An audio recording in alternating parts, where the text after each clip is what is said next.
Quando milhares de marinheiros tomaram o controle do mais poderoso navio da esquadra brasileira, uma das mais avançadas armadas do mundo, ancorada na Baía de Guanabara para celebrar a entronização do Marechal Hermes da Fonseca, recém-eleito presidente da República, um ato extraordinário ocorreu.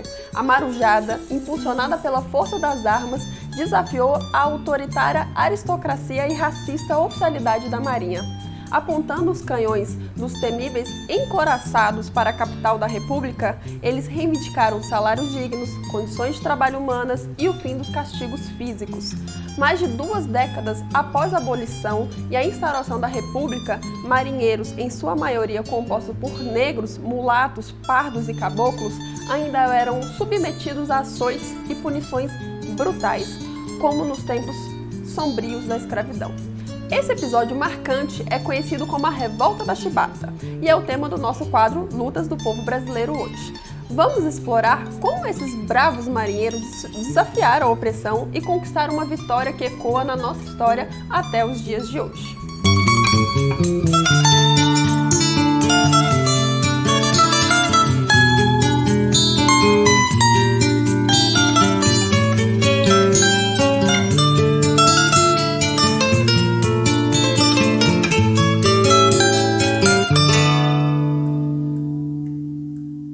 Era novembro de 1910, quando um marinheiro conhecido como Baiano, cujo nome era Marcelino Rodrigues, entrou a bordo de um navio com 2 garrafas de cachaça, algo que era estritamente proibido. Entrar com um baralho já poderia resultar em punições severas, incluindo confinamento solitário e até mesmo chibatadas. Infelizmente, para Marcelino, alguém o denunciou, desencadeando uma confusão a bordo. O baiano confrontou a pessoa que havia entregado e a briga foi interrompida por outros tripulantes. Obviamente, Marcelino foi punido e a Marinha fez questão de tornar isso um espetáculo, aliado a toda a tripulação, com tambores rufando. Essa cena, lamentavelmente, era comum nos navios da Marinha Brasileira na época. No entanto, o que tornou esse episódio ainda mais cruel foi a natureza da punição. 250 chibatadas. Sob tais condições, era impossível sobreviver. E o baiano desmaiou, mas as chibatadas continuaram. O comandante João Batista das Neves tinha um objetivo claro: criar uma tripulação amedrontada, submissa e subjugada. Ele era um homem cruel, mas estava longe de perceber o quão insatisfeitos os marinheiros já estavam e como sua crueldade estava acelerando o caminho para uma revolta. O baiano foi chicoteado no convés do Minas Gerais, um dos encouraçados de orgulho da Marinha Brasileira, construído no Reino Unido e Newcastle, nos anos anteriores. O Minas Gerais era uma verdadeira maravilha tecnológica. Era uma arma impressionante, mas seu potencial tecnológico estava longe de ser totalmente explorado pela Marinha Brasileira. Vale ressaltar que no final do século XIX, início do século XX, a Marinha estava se modernizando, tanto em termos de equipamento quanto de recrutamento. No entanto, essa modernização estava cheia de contradições e muitas vezes representava uma modernização conservadora. Foi nesse contexto que marinheiros brasileiros foram enviados à Inglaterra para acompanhar a construção do Minas Gerais e aprender a operar essa joia tecnológica. Quando chegaram à Inglaterra, além de ficarem impressionados com a máquina, ficaram chocados ao descobrir que os marinheiros ingleses eram tratados com respeito e dignidade. Lembremos que, desde o Império, os marinheiros brasileiros, em sua maioria negros e mulatos, recrutados pela polícia, eram comandados por oficiais brancos. Seu código disciplinar os proibia de se casar, as infrações graves eram punidas com 25 chibatadas, no mínimo. E embora a punição tenha sido abolida após a proclamação da República, em 1889, foi reestabelecida um ano depois. Enfim, nessa viagem à Inglaterra, os marinheiros brasileiros tiveram a oportunidade de interagir com marinhas de outros países que já haviam abolido tais castigos. Tomaram conhecimento das lutas dos marinheiros britânicos por seus direitos, bem como da revolta do encouraçado Potemkin na Marinha Russa, em 1904. Um desses marinheiros, João Cândido, que havia se alistado em 1895 aos 14 anos, estava entre eles.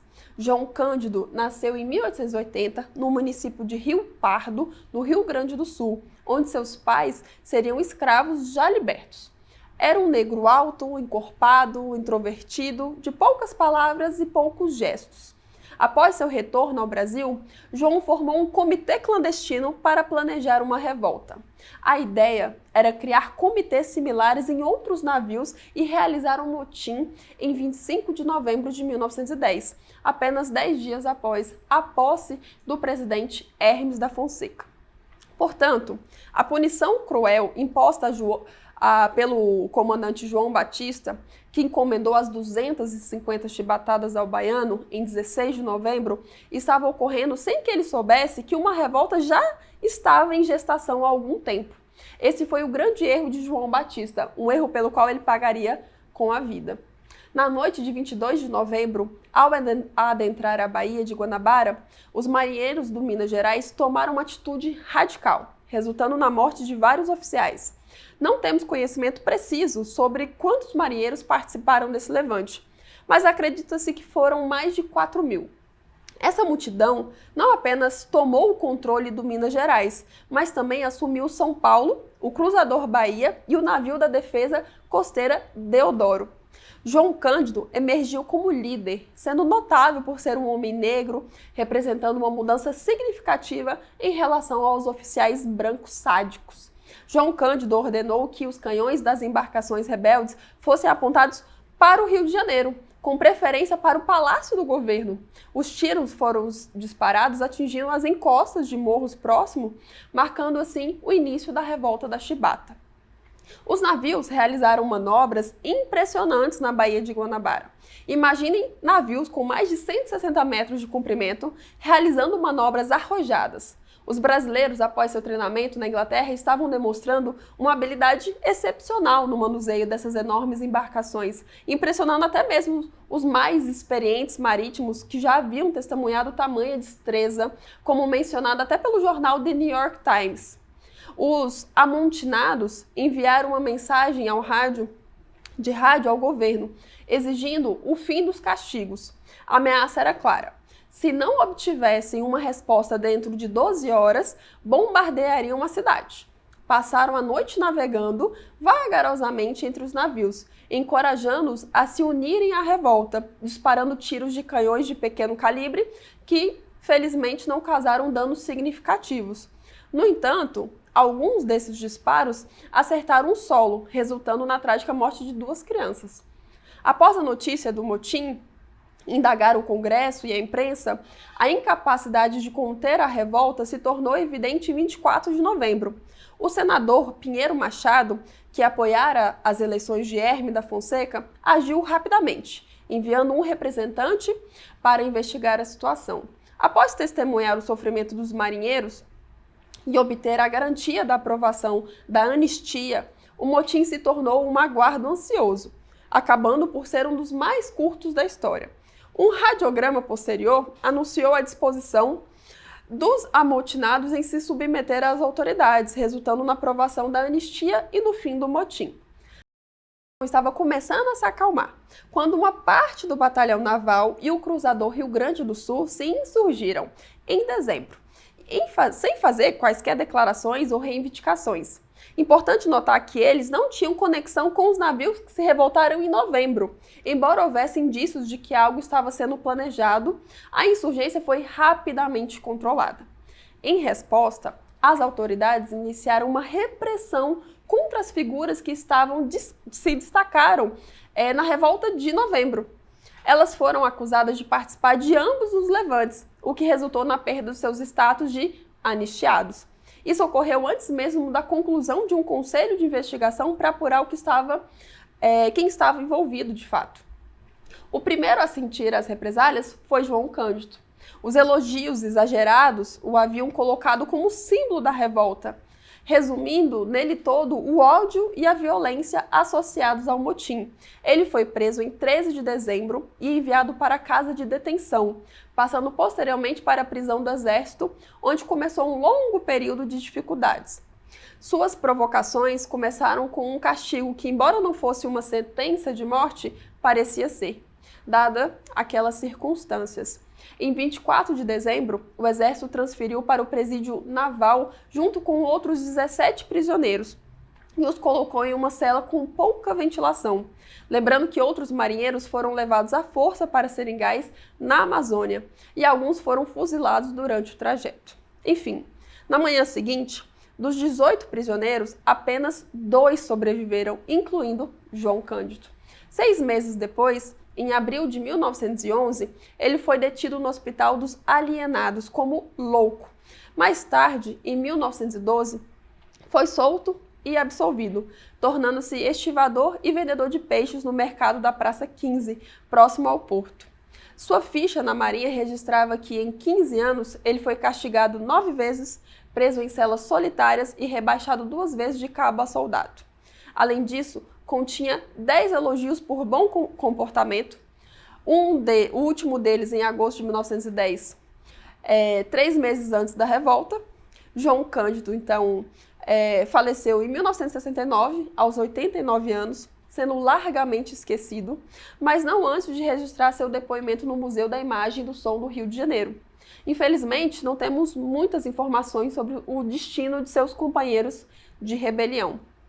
O fim da história de João Cândido foi marcada pela recusa da Marinha em aceitá-lo novamente em seus quadros. Muito menos como almirante, certamente não como herói que ele verdadeiramente era. O que restou a João foi uma vida simples na favela, onde passou o resto de seus dias como pescador, sempre próximo ao mar. A Revolta dos Marinheiros de 1910, também conhecida como Revolta da Chibata, após a publicação do livro do jornalista Edmar Morel em 1959, tornou-se um marco importante na história do Brasil. Na década de 1970, durante o período do regime militar, a Revolta da Chibata voltou a ganhar destaque como a música Mestre Sala dos Mares, de João Bosco e Aldir Blanc, no estilo de samba enredo, que homenageava João Cândido. Vale destacar que na letra original, a referência ao seu apelido de Almirante Negro foi censurada e substituída por Navegante Negro. Em 22 de novembro de 2007, uma estátua de João Cândido foi inaugurada nos jardins do Museu da República, no Palácio do Catete. E em 24 de julho de 2008, a Lei 11.756 foi publicada no Diário Oficial da União, concedeu anistia a ele, embora tenha vetado sua reintegração à Marinha. Para os historiadores, a Revolta da Chibata foi apenas uma das revoltas ocorridas na Primeira República. O essencial é compreender os significados e sentidos que emergiram na organização do povo e no documento de reivindicação apresentado pelos marinheiros ao governo de Hermes da Fonseca.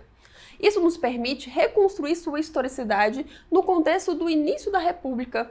De fato, nesse período, termos como cidadãos e republicanos estavam ganhando um sentido mais contemporâneo, com implicações sociais e políticas mais significativas. A ideia de direitos, a formação de grupo autodeterminados, cidadãos, portadores de direitos, foram fundamentais para o movimento.